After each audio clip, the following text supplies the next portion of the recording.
दिल्ली की मुख्यमंत्री रेखा गुप्ता के ऊपर कायराना हमला हुआ और इसको लेकर के वो सुर्खियों में। दरअसल सुबह जन सुनवाई के दौरान उनके ऊपर हमला किया गया। इस जन सुनवाई के दौरान गुजरात का एक युवक पहुंचा था जिसने उनके ऊपर हमला किया। हालांकि इस हमलावर को पुलिस ने गिरफ्तार कर लिया है और उसकी पहचान राजेश के रूप में हुई। इस खबर के साथ ही दिल्ली के मुख्यमंत्री को मिलने वाली तमाम सुरक्षा पर सवाल खड़े हो गए, क्योंकि ये पहली बार नहीं, इससे पहले पूर्व मुख्यमंत्री अरविंद केजरीवाल के ऊपर भी कई बार हमले हो चुके हैं। लेकिन अब वैसा ही हमला एक बार फिर से रेकी करके रेखा गुप्ता के ऊपर हुआ है। अब ऐसे में बड़ा सवाल यह है कि आखिर लाखों रुपए का रोजाना खर्च करके जो सुरक्षा दिल्ली के मुख्यमंत्री को मिलती है, उसमें आखिर ये चूक कहां से हो गई और ऐसी कौन सी सुरक्षा मिलती है मुख्यमंत्री को जिसके बावजूद लाखों का खर्च तो होता ही है, तमाम व्यवस्थाएं करनी पड़ती हैं और फिर भी मुख्यमंत्री हर वक्त खतरे में। दरअसल दिल्ली के मुख्यमंत्री को किस तरह की सुरक्षा मिलती है, इसका आज आकलन करेंगे। उनकी सुरक्षा में क्या क्या शामिल होता है, इसके साथ ही उनकी सुरक्षा में हर महीने कितना खर्च किया जाता है, ये सब कुछ मैं आपको बताऊंगा। अगर बात करें तो दिल्ली में रेखा गुप्ता 9वीं मुख्यमंत्री, इसके साथ ही दिल्ली में वो 4थी महिला मुख्यमंत्री हैं। उन्हें देश की तीसरी सबसे बड़ी सिक्योरिटी प्रदान की जाती है। दिल्ली के मुख्यमंत्री रेखा गुप्ता को जेड प्लस सिक्योरिटी दी जाती है।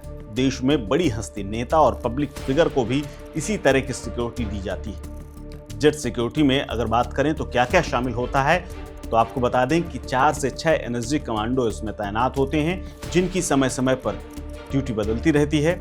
इसके अलावा पुलिस कर्मचारी, साथ ही आईटीबीपी और सीआरपीएफ के लोग भी शामिल होते हैं। अगर इनके खर्चे की बात करें तो मीडिया रिपोर्ट्स के मुताबिक जेट सिक्योरिटी में हर महीने लगभग 15 से 20 लाख रुपए का खर्च आता है।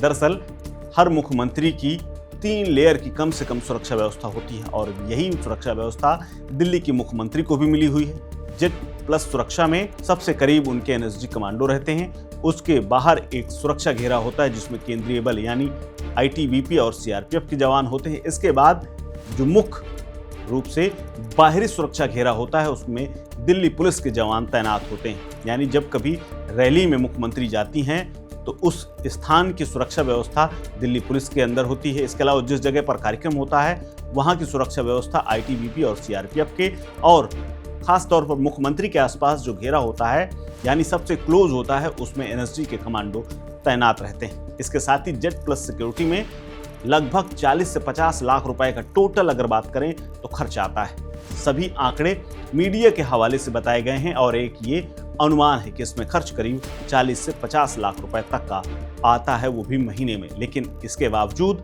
दिल्ली के मुख्यमंत्री के ऊपर हमला होता है और तमाम सुरक्षा व्यवस्था पर सवाल खड़े हो जाते हैं। इस हमले के बाद भले ही पुलिस ने आरोपी को गिरफ्तार कर लिया हो, लेकिन आरोपी की गिरफ्तारी के बाद उसने जिस तरह के बयान दिए हैं कि वो दिल्ली में तमाम कुत्तों को उठाए जाने को लेकर नाराज था और इसीलिए उसने मुख्यमंत्री के ऊपर हमला किया है, ये किसी एंगल से भी बात हजम नहीं हो रही, क्योंकि मुख्यमंत्री पर हमला करने से पहले लगातार 3 दिनों तक आरोपी रेखा गुप्ता के घर के आसपास रेकी करता रहा, घर की तमाम तस्वीरें लेता रहा और रिक्शे में बैठ करके आसपास के तमाम इलाकों को वो खंगालता रहा।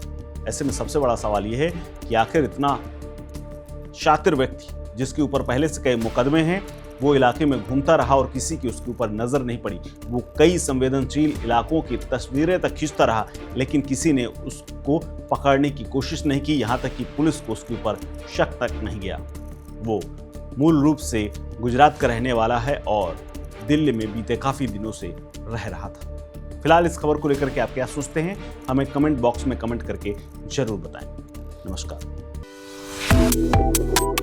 Subscribe to One India and never miss an update. Download the One India app now.